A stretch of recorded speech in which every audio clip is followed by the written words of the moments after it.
Maganda at mapagpalang araw sa ating lahat. Sa araw na ito ay ako'y magka-card reading upang alamin ang inyong kapalaran na mangyayari sa taong ito mula sa buwang ito ng August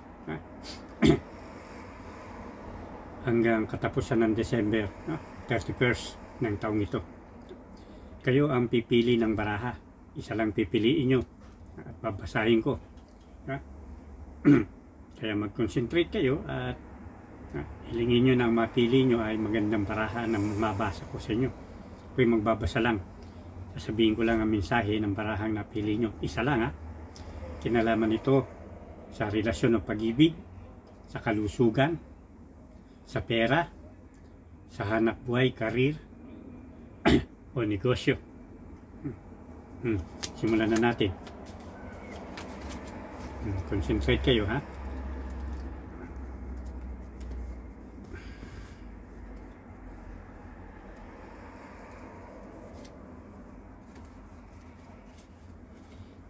Tatlong hana yan na baraha. Ito bandang kanan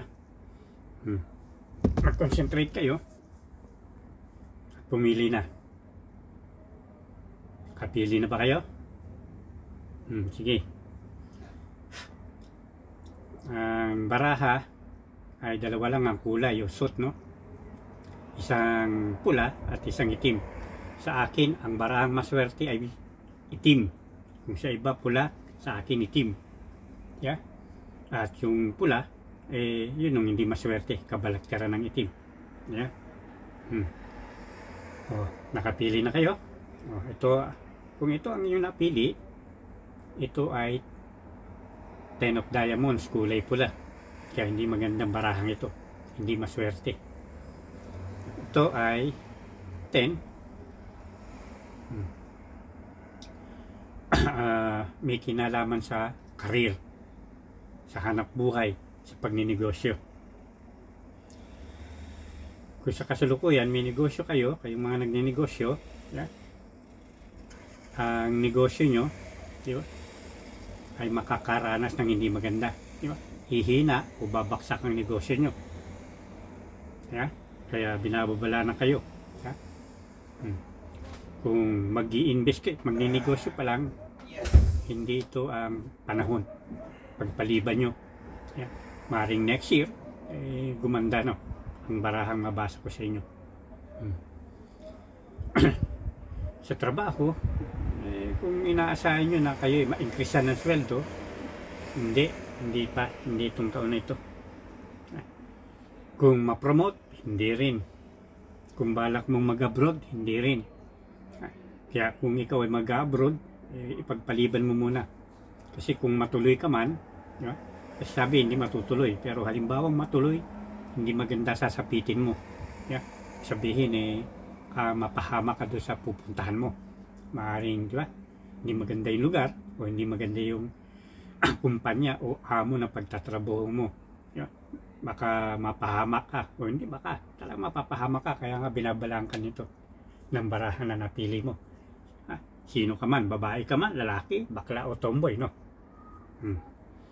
yan pa. Kung mag-a-apply ka, hindi ka makakapasa. Hindi ka makakapag-apply pa ng trabaho. Hindi ka pa makakahanap ng trabaho kung naghahanap ka sa taong ito. Kung nakapag-apply ka at for interview ka, pasensya na, sabi ng baraha, hindi ka matatanggap, hindi ka papasa sa interview. Ikaw na pumili ng barahang ito. Sino ka man, ano ka man, saan ka man naroroon, na bansa. Hindi lang ito sa mga taga-Pilipinas, Kaya ang barahang ito hindi maganda. Nagtatanong kayo na positibo, ang sagot ng barahang ito ay hindi. Hindi positibo. Ano man yung tanong nyo, makinalaman sa inyong negosyo, karir. Ano pa? Ano man ang inyong karir? Ano man ang inyong trabaho? Ano man ang inyong negosyo? Sino ka man o ano man? Artista ka? Kay celebrity ka? Kay negosyante ka? Kay 8 oras ka nagtatrabaho? blue o white collar job, di ba? Ito ang inyo napili. Pasensya tayo, no? Ito ang pinili, napili nyo. Yan ang pinasasabi sa inyo. Hindi man akong pumili. Binabasa ko lang ang baraha ng nakapili nito. Yung katabi niya, sa gitna, pula pa rin. Ito naman may kinalaman sa pera. Hindi rin maganda ang mensahe, no? Kung merong taong may utang sa inyo, hindi pa siya makapagbabayad, siya na ito anong gawin natin, no? Wala tayong magagawa. At kung ikaw man may utang ka, hindi mo pa rin mababayaran yung utang mo. Na? Kung balak mong magnegosyo, di ba? Hindi ngayon ang panahon ng pagninegosyo. Kasi wala. Hindi maganda mensaheng ito. Ha? Kung meron kang inaasahang pera sa taong ito, o sa buwang ito, basta tanong mo ang buwan, August, September, October, November, December, wala. Hindi pa darating yan, no? Wala pa yung inaasahan mong pera. Kaya kung yan ang mga binabanggit, basta't may kinalaman sa pera, panay negatibo ngayon, no? Yan ang sabi ng barahang ito. Katabi na, panay pula to, oh, magkakatabi yung pula. Relasyon, pangit ang balita. Kung kayo mag-asawa, di ba? Baka kayo ay mag-away o may pag-aawayan kayo, ano man yung pag-awayan nyo, mawi sa pag-iwalay. Mag-asawa, mag-partner, mag-boyfriend, mag-girlfriend, no? Kung balak nyo magpakasal, hindi matutuloy, matuloy man, hindi maganda ang kalalabasan kay ng inyong pagiging mag-asawa, kaya postpone nyo muna. Kung may mga balak nyo magtanan, hindi nyo ituloy yung pagtatanan, delikado, baka mapahamak pa kayo, no? Hindi magandang ibunga. Ano pa? Kung inaasahan mong mabuntis yung asawa mo, o kung babae ka na mabuntis ka, hindi ka mabubuntis. Ngayon, hindi ka pa magkakaroon ng anak kung inaasahan mong magkakaanak ka. Ano pa ba? Kung nandiligaw ka, busted ka. Ikaw naman, kung meron kang gustong manligaw sa'yo, may inaakit ka, hindi ka mapapansin niya. Yan ang pinahatid, no? Sa barang ito. Tayo. Hop. Black. Spade.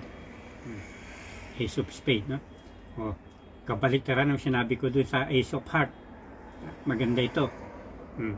Ngayon, kung nililigawan ka, pagpatuloy mo at sasagutin ka niya na. Kung balak mong magpakasal, sige. Magandang magpakasal ka. Kahit bukas, magpakasal na kayo. O sa ibang bansa. Dahil kung ngayon yung gusto magpakasal, nasa ibang bansa, pakasal ka. Pilipinas kasi gabi. Diba? Gabi na. Gusto mong mag-asawa ngayon, sige, ituloy mo na. Ikaw ba'y magkakanak? Magkakanak ka ngayon. Yeah. Sasagutin ka na ba ng nililigawan mo? Oo. Mapapansin ka na ba nung yung crush mo? Yeah. Oo. Lahat ng may kinalaman sa relasyon, positibo ito. Yeah, magaganap. Ano man ang tanong nyo na positibo, oo ang sagot, positibo ang sagot. Yeah. Tabi niyang baraha. Oh.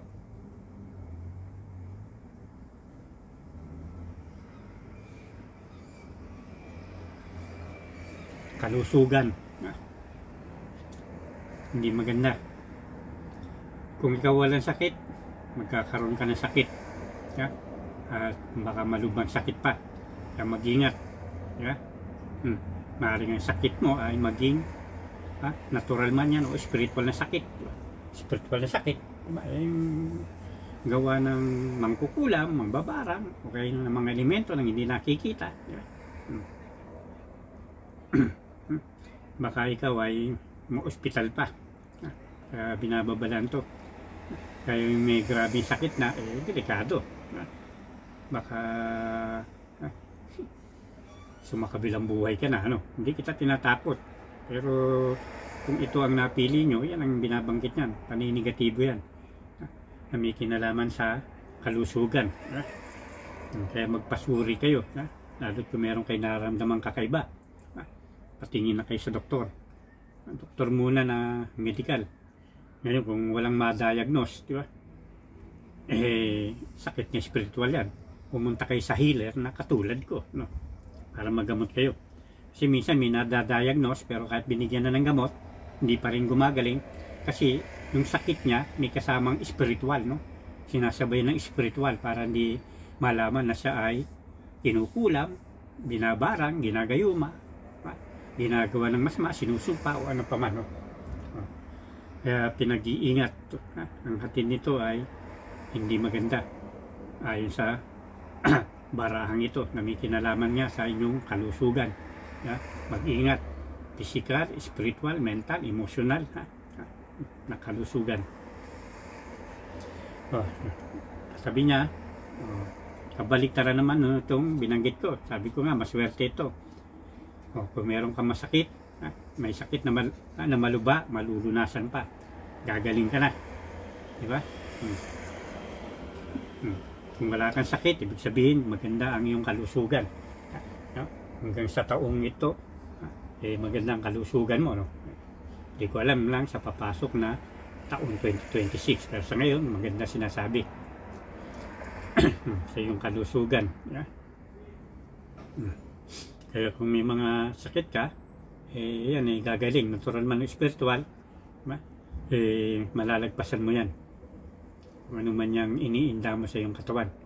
Physical man, mental, emotional. Diba? Kung ikaw ay nalulungkot, mawawala na yan. Diba? Boring. At may kinalaman sa kalusugan, sa isip, sa damdamin. Magiging positibo na. Yan ang binabanggit dito.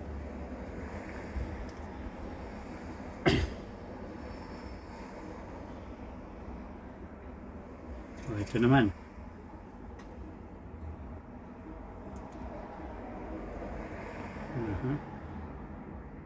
Ito ay maganda.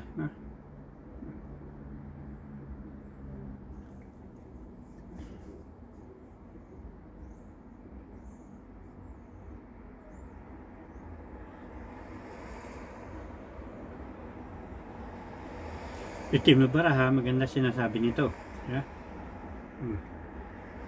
Sa relasyon, sa kalusugan.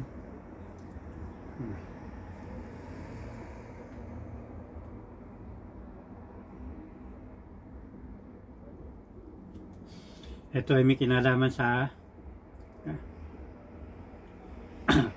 hanap buhay.